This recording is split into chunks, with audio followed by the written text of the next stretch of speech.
Side खबरों के लिए सब्सक्राइब करें फ्लेम मीडिया और उसके बाद बेल आइकन को प्रेस करें ताकि सबसे पहले आपको मिले एक्सक्लूसिव खबरें।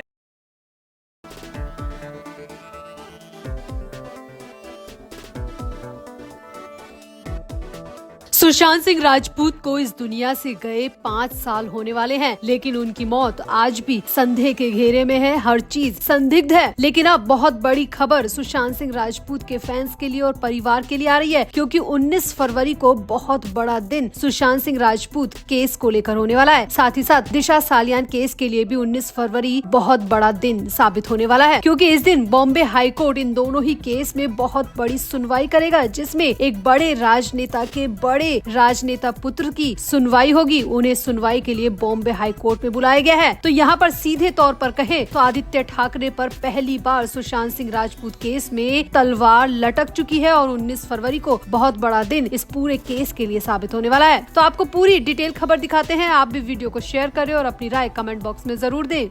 तो बॉलीवुड इंडस्ट्री में बेहद कम समय में अपनी एक खास पहचान बनाने वाले शानदार अभिनेता सुशांत सिंह राजपूत 14 जून 2020 को अपने बांद्रा स्थित घर में मृत पाए गए थे। कथित तौर पर एक्टर ने आत्महत्या की थी, लेकिन अभी तक उनकी मौत एक रहस्य बनी हुई है। ऐसे में आज भी उनके फैंस और उनके परिवार वाले न्याय की मांग कर रहे हैं, इंसाफ की मांग कर रहे हैं। इसी बीच सुशांत सिंह राजपूत के केस में एक बड़ा मोड़ आया है। दरअसल उनके डेथ केस में अब राजनेता के बेटे का कनेक्शन सामने आया है, जिस पर बॉम्बे हाईकोर्ट 19 फरवरी को सुनवाई करेगा। दरअसल सुप्रीम कोर्ट और High Court litigants association of India के अध्यक्ष राशिद खान पठान ने सुशांत सिंह राजपूत और उनकी मैनेजर दिशा सालियान की रहस्यमय मौत मामले में जनहित याचिका दायर की है। इस PIL में CBI से मांग की गई है कि वो शिवसेना UBT के विधायक आदित्य ठाकरे को इन दोनों ही रहस्यमय मौतों के संबंध में गिरफ्तार करे और उनसे पूछताछ करे। अब इस PIL पर बॉम्बे हाई कोर्ट 19 फरवरी 2025 को सुनवाई करेगा। वहीं एक मीडिया रिपोर्ट की माने तो याचिकाकर्ताओं ने ये भी मांग की है कि CBI अपनी जांच की विस्तृत रिपोर्ट कोर्ट में पेश करे। वहीं आदित्य ठाकरे ने इस मामले में हस्तक्षेप करने के लिए एक आवेदन भी दायर किया है। उनकी याचिका में कहा गया है कि कोर्ट कोई भी आदेश जारी करने से पहले उनकी बात को भी सुने। आदित्य ठाकरे ने यहाँ पर ये भी कहा है कि ये PIL सही नहीं है, क्योंकि राज्य की एजेंसियां पहले से ही इस मामले की जाँच कर रही है। अब बॉम्बे हाईकोर्ट में होने वाली 19 फरवरी की सुनवाई में इस बात का फैसला होगा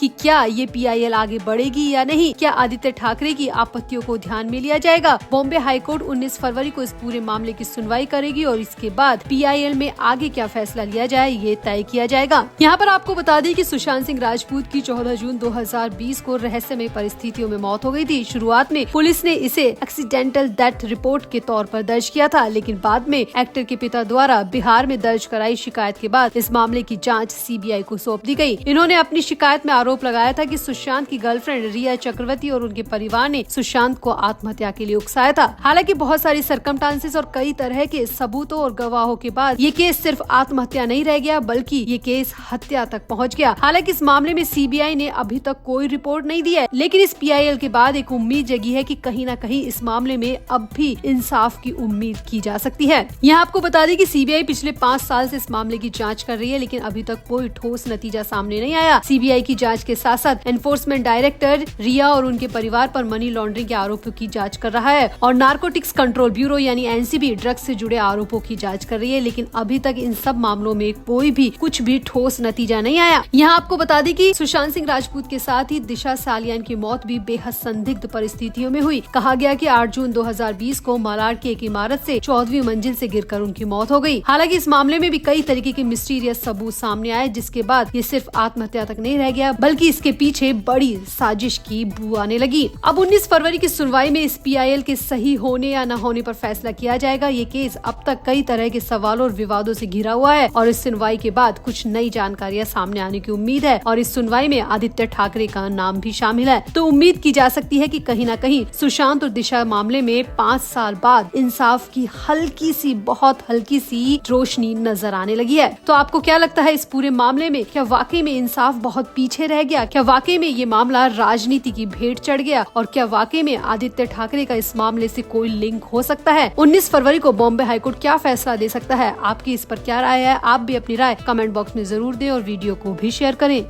तो मीडिया सूत्रों के हवाले से खबर आ रही है कि उद्धव ठाकरे बेहद ही आनन फानन में मुंबई से दिल्ली पहुंचे हैं। अब दिल्ली में इस वक्त गहमा गहमी का माहौल है क्योंकि वोटिंग हो चुकी है और 8 तारीख को दिल्ली विधानसभा चुनाव के नतीजे आने वाले हैं। जो भी चुनावी पोल्स आ रहे हैं उसके हिसाब से आम आदमी पार्टी या फिर बीजेपी का पलड़ा थोड़ा भारी है, कांग्रेस का पूरी तरह कमजोर दिख रहा है। अब यहाँ पर उद्धव ठाकरे का दिल्ली आना अपने आप में कई सवाल खड़े कर रहा है क्योंकि मुंबई में उद्धव ठाकरे कांग्रेस के साथ महाविकास अघाड़ी में गठबंधन में हैं। उन्होंने गठबंधन को अभी पूरी तरह तोड़ा नहीं है। वहीं महाराष्ट्र सरकार में बीजेपी के साथ पटरी बिठाने के लिए उद्धव ठाकरे कई कोशिशें कर चुके हैं। इसके अलावा अरविंद केजरीवाल की गिरफ्तारी के बाद सिंपैथी दिखाने के लिए उद्धव ठाकरे दिल्ली आए थे और अरविंद केजरीवाल की पत्नी सुनीता केजरीवाल से मुलाकात भी की थी। यानी कि यहाँ पर उद्धव ठाकरे का दिल्ली पहुँचना पूरी तरह सस्पेंस वाला है क्योंकि उद्धव ठाकरे चुनावी नतीजों से पहले आए हैं तो यकीनन किसी न किसी को सपोर्ट करने के लिए पहुंचेंगे। अब बड़ा सवाल ये है कि उद्धव ठाकरे किसको सपोर्ट करने पहुंचे हैं, अरविंद केजरीवाल को, कांग्रेस को या फिर बीजेपी को, क्योंकि उद्धव ठाकरे अरविंद केजरीवाल के करीब हैं, कांग्रेस के भी करीब है और बीजेपी के करीब जाना चाहते हैं। ऐसे में उद्धव ठाकरे दिल्ली आए हैं तो उनका कोई बड़ा मकसद तो जरूर रहा होगा, लेकिन क्या मकसद है ये अभी तक क्लियर नहीं हो पाया है। यहाँ आपको याद दिला दे कि महाराष्ट्र विधानसभा चुनाव से पहले भी उद्धव ठाकरे दिल्ली आए थे और कांग्रेस आला कमान से मिलने के लिए डेरा डालकर बैठ गए थे। उद्धव ठाकरे उस वक्त 3 दिन तक दिल्ली में रहे थे और उन्होंने कांग्रेस के हर बड़े नेता से मुलाकात करने की कोशिश की थी। घंटों घंटों इंतजार करने के बाद उद्धव ठाकरे को मुलाकात का मौका दिया गया, लेकिन उद्धव ठाकरे ने हार नहीं मानी और कांग्रेस के लिए वो घंटों घंटों इंतजार करने भी तैयार हो गए क्योंकि उस वक्त उद्धव ठाकरे को लग रहा था कि महाराष्ट्र में उनकी सरकार आ जाएगी, इसीलिए खुद को मुख्यमंत्री के तौर पर पेश करने के लिए वो कांग्रेस के पीछे पड़े हुए थे। इसी तरह साल 2019 में भी उद्धव ठाकरे दिल्ली आए थे और बीजेपी के बड़े नेताओं के पीछे पड़े हुए थे क्योंकि उस वक्त भी उद्धव ठाकरे को मुख्यमंत्री की कुर्सी चाहिए थी। इसके अलावा पिछले साल अरविंद केजरीवाल की गिरफ्तारी के बाद भी उद्धव ठाकरे दिल्ली आए और उनकी वाइफ सुनीता केजरीवाल से मुलाकात की और अपनी पूरी सिंपैथी दिखाई। यानी कि यहाँ पर उद्धव ठाकरे अरविंद केजरीवाल कांग्रेस के करीब तो खुद को दिखाते रहे हैं, लेकिन उनकी अंदर की जो इच्छा है वो बीजेपी के करीब जाने की है। अब वो दिल्ली आए हैं तो उनका क्या मकसद है ये समझ से परे है। वो किसको सपोर्ट करने